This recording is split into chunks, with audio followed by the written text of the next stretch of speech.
And hello, everybody. This is Kathleen Gage with Power Up for Profits and the 100 Club, where we teach bona fide experts how to find lots of podcast opportunities. And the segment you're listening to now is What a Host Wants. And I came up with the idea for this segment based on knowing that a lot of hosts are looking for experts to feature on their show. But sometimes they get people that are way off base with the way they approach the host, and other times they get people who are spot on. And today, my expert podcaster is Holly Worton, and Holly is an author. She's also a podcaster, and she loves to help people get really clear on their mission in life by connecting with nature. I love what you're doing, Holly, and you've written a book called If Trees Could Talk, and I definitely want to talk about that. And you've written several books, but you were from California. Now you live in England, but you also live in other areas of the world.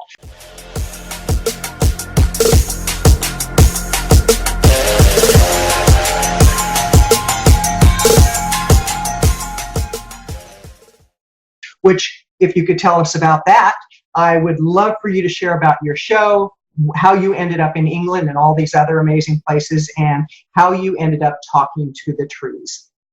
Okay. So my show started about 6 years ago. My show has gone through many iterations over the last 6 years. So I first started it because I wanted to find an interview show that only interviewed women in business. And I couldn't find one. Now there are so many of them, but at the time there weren't. And it was all very male-based, lots of men, they're great shows, but I just really wanted to hear the stories of women. Couldn't find it, asked around, no one could tell me, a podcast like that. So I thought, well, I must start it myself. So I did. And I ran that podcast for several years until it kind of morphed into the Business Mindset podcast. And I was helping women with their business mindset. And then last year, I just completely shifted my course and rebranded it as the Into the Woods podcast, because my focus was kind of more on nature and more on getting to know yourself so that you can create the life that you want. So it's more about kind of personal development, but specifically through self-knowledge. And I love your focus because, as I mentioned before we started this conversation that we're recording, I actually live in Oregon. I live in a very rural community. I'm butt up against BLM property that will never be built on. I take walks in nature all the time. So I love what you're doing with the whole walking in nature and talking to the trees. And, years ago, people used to think I was a little wacko because of that. Now they come to me and they say, how do you stay so calm and how do you get so much done? And so talk to us about the focus you have around really working with people in connecting with nature. So last year, I kind of quit my business to focus on my writing.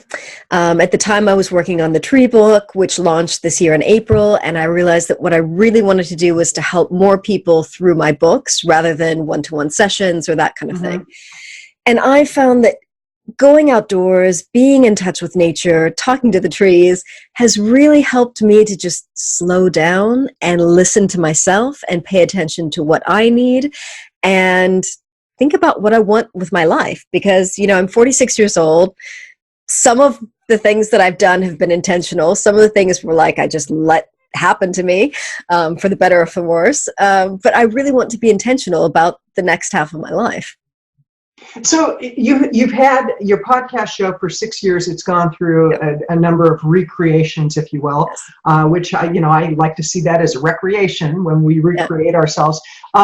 With your show, in all the different periods that you've had, I'm sure that you saw guests that really were spot on with the way they approached you about being on the show, and other people that just missed the mark completely. Let's talk about the people that missed the mark. What do you see as some of the greatest mistakes that people make when approaching a host?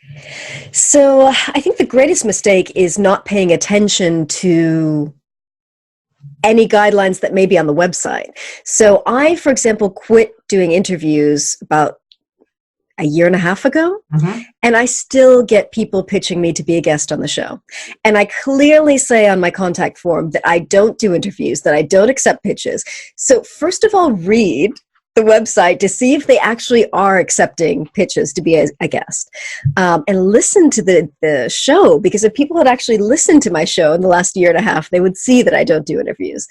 So I think that's the biggest glaring mistake. Just make sure that you don't pitch to a podcast that is just wildly off base, because that makes people look bad. Like, whether it's the guests themselves or whether it's a PR person that's pitching them, it makes them look bad.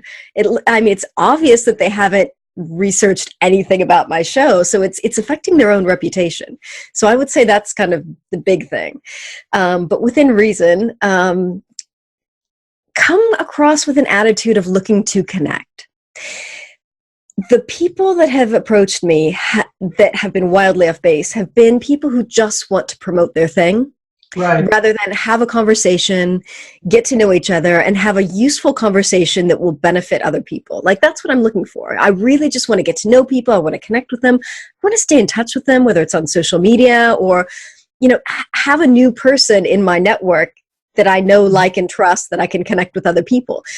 But a lot of the people that have pitched me just wanting to promote their thing have not been good guests, because they just want to talk about their thing and that's it. They don't want to kind of have a juicy conversation. So I think it's coming across with the attitude of connection rather than promotion. I love what you're saying with that, because when I work with my clients, I make it really clear, you're not there to go on a podcast show and start selling things. It's like, that should be the least thing that you do. I don't know if that's even the right way to say it, but don't do it. And and a lot of times they think, oh, my thing is so great that people are going to want to buy it. It's like, no, it's about connecting. It's about really building rapport with people. Yeah. And then they search out more of your information. But I was fascinated with the number of books that you've written and just the subject matter of your books. And it really is about connecting. Love your whole idea of really getting into nature. Now, when you were bringing guests onto your show, what was one of the most memorable guests that you had, and what did they do that was so spot on that you said, I have to have this person? So do you like what you see? If you do, go ahead and subscribe to this channel, hit the like button, and leave your comments down below. What did you most like about this video? By subscribing, you get updates of future videos that I put out. And by liking, what happens is it helps for this video and all other videos to go out over YouTube land. And so I really need you to subscribe to this channel, like the video, and leave your comments below. Now, back to the video. It was actually a PR person. It was a PR expert putting herself forward as a guest. She wrote me a very lengthy email that made it very obvious that she had listened to the show. She mentioned specific guests that had been on my show that she knew, and she mentioned why she liked those episodes. And she made it so that she stood out. Like, I got a real feeling for her energy and for who she was. And I remember reading it and thinking, wow, I really like this woman. And I clicked straight through to her website, and I read her website, and I loved it. But it was very engaging, but more than anything, she made it clear that she had listened to my show and she knew she was a good fit. Excellent. And speaking of the people that pitch for other people, a lot of experts are so busy. I was working with an emergency room doctor who dealt with trauma patients, and he didn't have time to pitch himself, so he needed to have somebody pitch for him. What are some of the things when you had guests that you looked for in a PR person who was pitching for somebody else? So I can answer this from a couple of different perspectives, because I have hired people in the past to pitch me to other shows, and I've not been happy with the results. And it was mostly because they didn't, one of them got my business name wrong. They didn't pay attention to details. Like, I'd given them the information, and they were very sloppy. So I would say review everything that they do. Like, they're going to send out a sample email kind of pitching you to the podcast. Read that before they send it out to the very first person. Make sure that they've got the details right. Make sure that they know exactly what you're looking for in terms of podcasts to go on. Make sure that they read the requirements of those podcasts so that they're not pitching to someone who doesn't do interviews, because that just reflects poorly on both of you. And I would say, if you have an idea of what podcasts you want to go on, give them an idea, like give them specific podcasts so that they know, and make sure that they know what you want to get out of it in terms of, connection, business, that kind of thing. But really vet the person, I would say, because it's a big investment, and a lot of them don't have very good attention to detail, which is sad. I agree with you. I've had similar experiences, so we're definitely on the same page there. And speaking of your podcast show, how do people get in touch with you? One, your web address, your podcast address. Most people, I have one website for everything. So I direct people to my website, and most people will go to my website, find me through my contact form. I always share my email in all of my podcast episodes because I love it when my listeners give me ideas for topics. I have a whole list of things I could talk about. I have a whole list of things I like to talk about. But when my own listeners will say, I want you to have this guest on the show, or I want you to talk about this topic, that I love. So I love it when my listeners participate by letting me know what they want. Wonderful, wonderful. So, and what is your web address? It's hollyworton.com. So that's HOLLYWORTON.com. Okay, excellent. And we'll have that down below in the description. And now the world of podcasting is really still in its infancy. A lot of people have heard about podcasts. A lot of experts don't realize that it's a great platform to get their message out to market. But it's growing in leaps and bounds. Where do you see the whole world of podcasting going? I feel like we are with podcasting now where blogging was, 10 years ago. I just got back from She Podcasts Live, which was the first podcasting conference for women. And I realized how few women are podcasters. 22% of podcast hosts are women. So I think it's a very easy way to get your voice out into the world and tell your story and help people through your voice. And whether you're a man or a woman or whomever you are, I really think it's a great way to share your message. Blogs have been around forever. Podcasts are less known, but podcasts are really easy to listen to on the go. It's a very different medium. And a lot of people are listening to podcasts when they're at the gym or out and about or in the car. But you can't do with a blog because you can't walk around, with your tablet in front of your face. So I think it's a really great medium, even if not the kind of person who listens to a lot of podcasts, give it a try. This is not a natural medium for me. I'm not a chatty person naturally. I never would have thought that I'd be good at podcasting. I never would have thought I'd do it every week for 6 years, but it's been wonderful. Excellent, excellent. So, as somebody puts together their marketing material to prepare to go on podcast shows, what would you recommend that they have as far as like a bio? Do you recommend they have questions? Where do you see that?